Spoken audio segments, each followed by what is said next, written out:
এইটা শুরু হয়েছে ওই ইন্ডিয়ার ওই পার থেকে। কথা বুঝেছেন কি? ঠিক না বেঠিক? হরিপুর ইউনিয়ন আমাদের পাশে তো ইন্ডিয়া, তাই না? আচ্ছা, ওই মাজার দিয়েরা ওই পারে সব ইন্ডিয়া। এই হচ্ছে আমাদের খানপুর। খানপুর থেকে তো আমাকে নামতে হয়, আগে ইন্ডিয়াতে নেবে, তারপরে খানপুরে ঢুকতে হয়। পিলার দেওয়া আছে, ওটা আমার হরিয়ানা ইউনিয়নের মধ্যে। অর্থাৎ নওগাঁতে শুরু, এইতে ইন্ডিয়াতে শুরু, আর পবা মোহনপুর সহ শেষ হচ্ছে ওই হচ্ছে ফতেপুর, কি ওটা কামারপাড়া। কামারপাড়াটা কি বর্ডার নওগাঁ। ইন্ডিয়াতে শুরু আর শেষ হচ্ছে নওগাঁতে। আর এই পবা উপজেলার সাথে আছে শুধুমাত্র বাঘাবাদ, বাকি আর বাগমারা, 7টা হচ্ছে উপজেলার টাচ আছে, 7টা। এদিকে গোদাগাড়ি, তানোর, ওদিকে চারঘাট, ওদিকে হচ্ছে পুঠিয়া, দুর্গাপুর। ঠিক না ঠিক?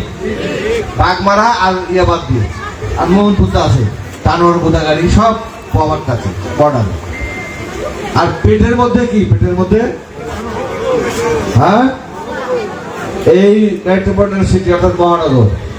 তাহলে মহানগর আর জেলা দুটারই অত্যন্ত গুরুত্বপূর্ণ ইউনিট হচ্ছে পবা মোহনপুর। এটা একটু বিশ্বাস করেন না, প্রাণা বিশ্বাস করেন না? হ্যাঁ, ভৌগোলিক ভাবে তাই বলে না। আর এখানে লোক সংখ্যা হচ্ছে প্রায় 7 লক্ষ। ভোটার হচ্ছে পবা মোহনপুরে 4 লক্ষ, প্রায় 24,000, 23,000 কম বেশি, 23,000 বেশি। তো এই রকম একটা ইউনিট, এই ইউনিটে আমরা এখানে যারা আছি তারা আমরা কাজ করি। কি কাজ করি? রাজনৈতিক ভাবে আমরা কাজ করি। সেই রাজনৈতিক কর্মসূচির অংশ হিসাবে আপনারা বিগত 12 ফেব্রুয়ারি নির্বাচনে ধানের শীষ প্রতীককে বিপুল ভোট দিয়ে নির্বাচিত করেছেন, করেন নাই? তো এই কারণে আমরা কোন জায়গাতে আমরা সবার সঙ্গে একসঙ্গে দেখা করতে পারিনি, পেরেছে কি? কিন্তু আমরা চেষ্টা করেছি সব জায়গাতে যাওয়ার টুকটাক। কারোর সঙ্গে দেখা হয়েছে, কারোর সঙ্গে দেখা হয় নাই। তাছাড়া বিভিন্ন জায়গাতেও আমরা যাওয়ার চেষ্টা করেছি।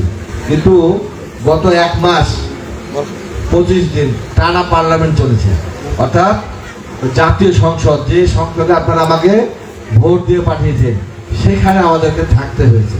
এই কারণে আমাদের নেতা কর্মীদের সঙ্গে কিছুটা হলেও দেখা সাক্ষাৎ কম হয়েছে।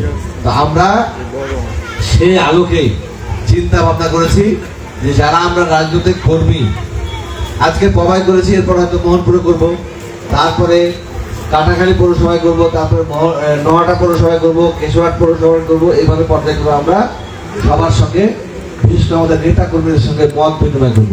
এটা ঠিক সিদ্ধান্ত হয়েছে না ভুল হয়েছে? ঠিক হয়েছে তো? আর কারা আমরা এখানে ইয়ে করব? আমার যাকে পছন্দ হয় তাকে ডাকবো, আর যাকে পছন্দ হয় তাকে ডাকবো না, এরকম করবো না।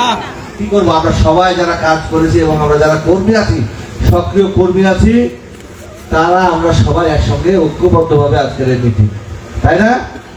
সেই মিটিং এর সভাপতি হচ্ছে আমাদের আলী হোসেন সাহেব, উনি আহ্বায়ক পবা উপজেলা। পবা উপজেলায় 10 সদস্য বিশিষ্ট একজন আহ্বায়ক, একজন সদস্য সচিব, আর বাকিরা যুগ্ম আহ্বায়ক। 10 সদস্য বিশিষ্ট মাত্র একটা কমিটি আছে, আর বিভিন্ন ইউনিয়ন এবং ওয়ার্ডের কমিটি আছে, অঙ্গ সহযোগী সংগঠনের কমিটি। সবগুলো আমরা ঠিক মতো করতে পারি না।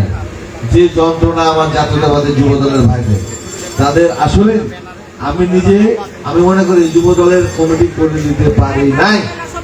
এটা বিএনপি নির্বাহী কমিটির একজন নেতা হিসাবে আমাদের ঘাড়েও এই ব্যর্থতার দায় কিছুটা হলেও বর্তায়। আমি সেই জন্য যুব দলের ভাইদের যে কর্তব্যবোধ, যে নিষ্ঠাবোধ, যে মননশীলতা, যে দায়িত্বশীলতা, তারা যে এত নিষ্ঠার সঙ্গে দীর্ঘ 7 বছর যাবৎ কমিটি ছাড়াই কাজ করছেন, সেই জন্য তাদের প্রতি আমরা কৃতজ্ঞতা এবং ধন্যবাদ জানাচ্ছি। পাশাপাশি আমি ইউনিয়নের কাছে মাপ চেয়ে নিয়ে বলছি, যুবদল কেন্দ্রীয় সংসদের কাছে, আমরা কোন ছায়া কমিটিতে যুবদল পরিচালনা করছি না। আমরা আমাদের যারা যুবদলের নেতা কর্মীরা যাদেরকে নেতা মনে করে, তাদের কাছে আমরা নেতৃত্ব প্রতিষ্ঠা করে আছে? সেই কর্মী সভার সভাপতি উপস্থিত আমাদের সম্মানিত নেতৃবৃন্দ, বিশেষ করে আমার আল্লাহ শেখ মোহাম্মদ মুকুল ভাই, উনি পরে এসছে, তারপরে ওনাকে বক্তব্য দিইনি, কিছুটা ওনাকে বক্তব্য দেওয়া উচিত ছিল, তারপর সবাই সম্মতার কারণে আমরা এটা সবার পক্ষ থেকে ক্ষমা সুন্দর তাকে অনুরোধ জানাচ্ছি। আমাদের সাধারণ সম্পাদক পিঠা, তাকেও বক্তব্য দিইনি।